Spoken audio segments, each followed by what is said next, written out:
Salut! En plus d'avoir une sonorité particulière, les cordes à vide de la guitare permettent d'exécuter des intervalles impossibles à faire autrement et facilitent beaucoup certains plans techniques. C'est ce que je vous propose d'explorer dans cette vidéo, c'est parti! Les cordes à vide, en accordage standard, sont une notion de base.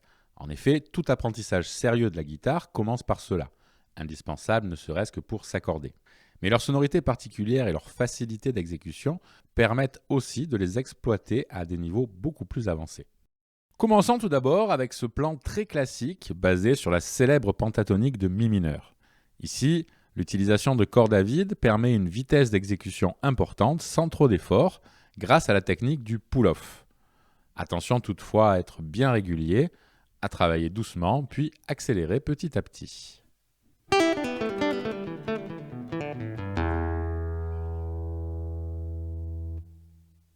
Voici un nouvel exemple de l'utilisation de ces cordes à vide pour faciliter un plan technique, cette fois sur une seule corde, avec ce plan en legato sur la corde de mi aigu.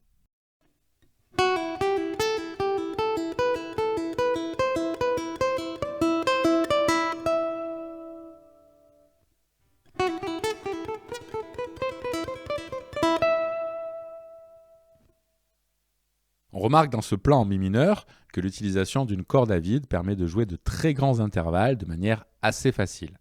Ici, on peut également doubler la corde à vide en la rejouant après la liaison, comme ça.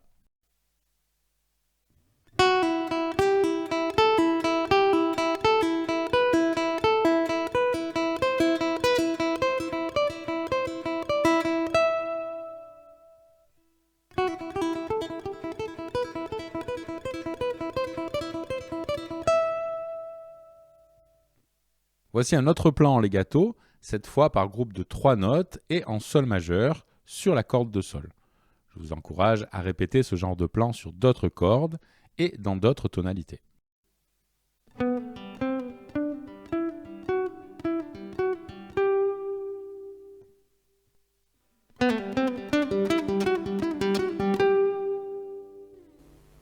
Une autre utilisation des cordes à vide consiste à travailler sur le timbre en jouant la même note sur deux cordes différentes, dont une en corde à vide. C'est un concept abondamment utilisé en blues et en blues rock. Vous le retrouverez notamment dans l'intro de Hey Joe dans la version de Jimi Hendrix. On obtient en général cet effet grâce à des glissés. Voici un exemple, toujours sur la gamme pentatonique de mi mineur.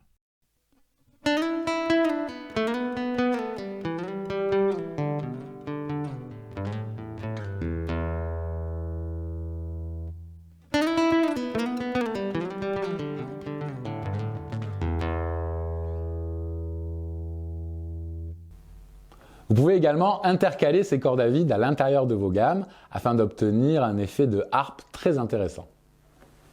C'est une technique très utilisée en guitare country notamment. Voici par exemple une gamme de sol majeur utilisant ce concept.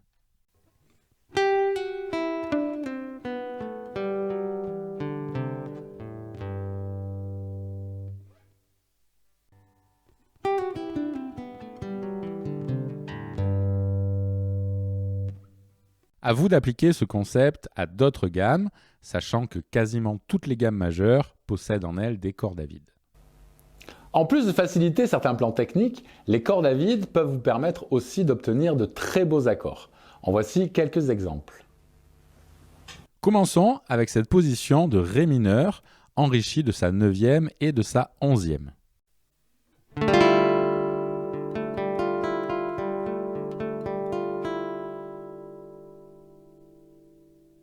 On peut constater ici que l'utilisation de cordes à vide permet de jouer des intervalles de secondes successives entre la quinte et la quarte et la tierce et la seconde.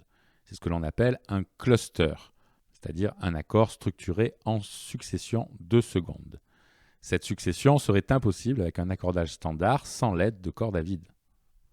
Voici un autre exemple qui inclut des secondes dans sa structure avec un doigté relativement simple. C'est un si bémol 6 dièse 11, accord parfait pour donner une couleur lydienne. Il va d'ailleurs très bien aller avec le précédent.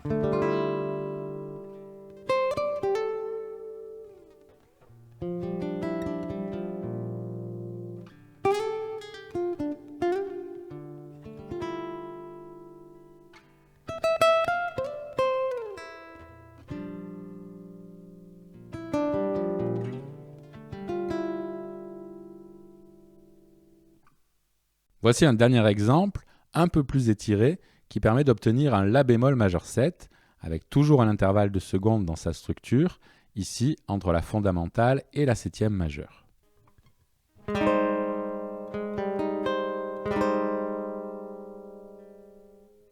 Beaucoup d'autres possibilités existent, je vous laisse les explorer. Je vous renvoie à ma vidéo Les accords étendus qui offre pas mal de pistes de travail sur ce sujet. Une autre utilisation des cordes à vide est de s'en servir pour créer un bourdon. Un bourdon est une note, généralement la tonique du mode utilisé, jouée en ostinato servant d'accompagnement. Par exemple, jouer la corde de Mi grave en la laissant résonner, puis improviser avec la gamme de Mi majeur, comme ça.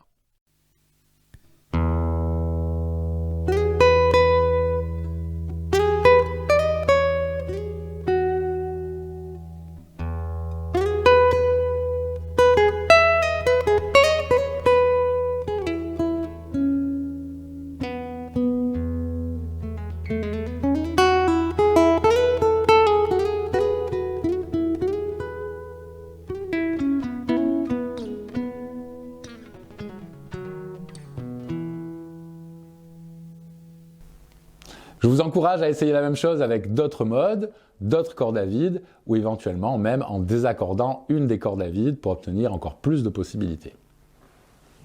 Je vous renvoie cette fois à ma vidéo Travailler les modes si vous voulez aller plus loin. J'y donne encore pas mal de pistes de travail sur ce sujet.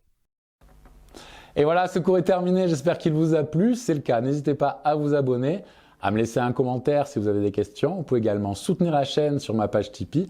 Vous recevrez en contrepartie des tas de PDF ainsi que des formations exclusives. Et on se voit dans une prochaine vidéo. Salut!